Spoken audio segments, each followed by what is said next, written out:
അതിന് വേണ്ടിയിട്ട് ഞാൻ 2 ദിവസം മുന്നേ ഒരു വീഡിയോ ഇട്ടിരുന്നല്ലോ, മുളക് ഒരുപാടാകുമ്പോഴത്തേക്കും ഞാൻ അതിനെ ഫ്രിഡ്ജിനകത്ത് സ്റ്റോർ ചെയ്ത് വയ്ക്കുമെന്ന്.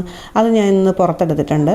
അതിൽ നിന്ന് ഞാൻ കുറച്ചല്ല കുറേ മുളക് തന്നെ ഞാൻ എടുത്തിട്ട് അതിനെ നടുക്ക് ഭാഗത്തൂടെ ഇങ്ങനെ ഒന്ന് മുറിച്ച് കൊടുക്കുന്നുണ്ട്. മുഴുവനായിട്ട് മുറിക്കുന്നില്ല, അതിൻ്റെ ഞെട്ടെല്ലാം മാറ്റിയിട്ട് ഞാൻ അങ്ങനെ ചെയ്ത് കൊടുക്കുന്നുണ്ട്.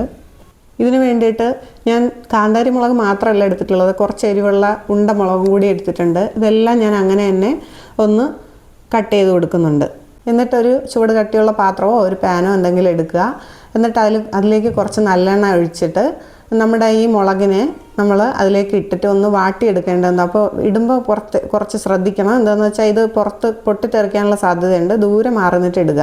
എന്നിട്ട് അടുത്ത സ്റ്റൗവിലേക്ക് നമ്മൾ കുറച്ച് ശർക്കര, 2 അച്ച് ശർക്കര എടുത്തിട്ട് ഒന്ന് പാനി കാച്ചാൻ വേണ്ടി വയ്ക്കുക. അപ്പോഴത്തേക്കും ഇതൊന്ന് വാടി വരുമ്പോൾ ഇതിനെ നമ്മൾ പ്രത്യേകം ഒരു പാത്രത്തിലേക്ക് കോരി മാറ്റുക.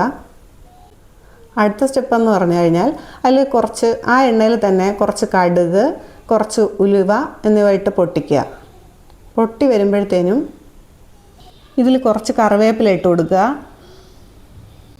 അത് നല്ലോണം ഒന്ന് പൊട്ടി വരുമ്പോഴത്തേക്കും അതിലേക്ക് കുറച്ച് മഞ്ഞൾപ്പൊടി ഇട്ട് കൊടുക്കുക. കുറച്ച് മുളക് പൊടി, അത് കാശ്മീരി മുളക് പൊടിയാവാം, അല്ലാത്ത മുളക് പൊടിയാവാം, നിങ്ങൾക്ക് ഇഷ്ടമുള്ള മുളക് പൊടി ഇട്ട് കൊടുക്കാം, ഒരു 2 ടീസ്പൂൺ. അപ്പോൾ ഈ പൊടികളൊക്കെ ഇടുമ്പോഴത്തേക്കും കുറച്ച് സ്റ്റൗ മീഡിയം ഫ്ലെയിമിൽ അല്ലെങ്കിൽ ലോ ഫ്ലെയിമിൽ ഇട്ടിട്ട് വേണം ഇതെല്ലാം ചെയ്യാനായിട്ട്. അല്ലെങ്കിൽ കരിഞ്ഞു പോകാനുള്ള സാധ്യതയുണ്ട്. അപ്പോൾ പതുക്കെ അതിനെ ഇളക്കി കൊടുത്ത് കരിയാതെ ആ പൊടികളെല്ലാം വറുത്തെടുത്തിട്ട് ഇതിലേക്ക് കുറച്ചധികം തന്നെ ഇഞ്ചി വെളുത്തുള്ളി പേസ്റ്റ് ഇട്ട് കൊടുക്കുക. അപ്പോൾ കുറച്ച് കൂടുതൽ ഇടുമ്പോഴത്തേക്കും ഈ കറിക്ക് നല്ലൊരു ഫ്ലേവർ ഉണ്ടാവും. അതിന് വേണ്ടിയിട്ടാണ് കുറച്ച് കൂടുതൽ ഇട്ട് കൊടുക്കാൻ പറഞ്ഞത്. അപ്പോൾ അതൊന്ന് നല്ലോണം മൂത്ത് വരുമ്പോഴത്തേക്കും നമുക്ക് ആവശ്യമുള്ള ഉപ്പ് ഒഴിച്ചു കൊടുക്കുക.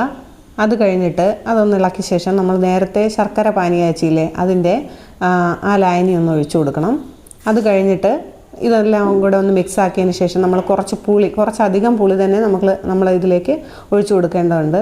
അപ്പോഴായിരിക്കും നല്ലൊരു ടേസ്റ്റ് ഉണ്ടാകുന്നത്. ആ മധുരവും പുളിയും എല്ലാം കൂടെ ബാലൻസ്ഡ് ആയിട്ട് നല്ലൊരു ടേസ്റ്റ് തന്നെ ഉണ്ടാവും. ഇത് കഴിഞ്ഞിട്ട് നമ്മൾ നേരത്തെ വാട്ടി വെച്ചിട്ടുള്ള ആ മുളക് ഇതിലേക്ക് ഇട്ട് കൊടുക്കുക. എന്നിട്ട് നല്ലോണം ഒന്ന് കുറുകി വരുന്നവരെ വറ്റിച്ചെടുക്കണം. ഇത് ഇപ്പോൾ കുറച്ച് ലൂസായിട്ടാണുള്ളത്. അപ്പോൾ നല്ലോണം വറ്റിച്ചെടുക്കുമ്പോഴത്തേക്കും നല്ല ടേസ്റ്റ് ഉണ്ട്. അപ്പോൾ ഞാനിങ്ങനെ ഒന്ന് ഇളക്കലാണ്. അപ്പോൾ ഞാനിങ്ങനെ ഇളക്കി നല്ലോണം വറ്റിച്ചെടുത്തിട്ടുണ്ട്. അപ്പോൾ ഇത് നല്ല ടേസ്റ്റാണ് കഴിക്കാനായിട്ട്. ഇങ്ങനെ ക്രീമി ടെക്സ്ചറിൽ വരും. അത് നല്ല ടേസ്റ്റാണ്. നിങ്ങളൊന്ന് ഉണ്ടാക്കി നോക്കുക.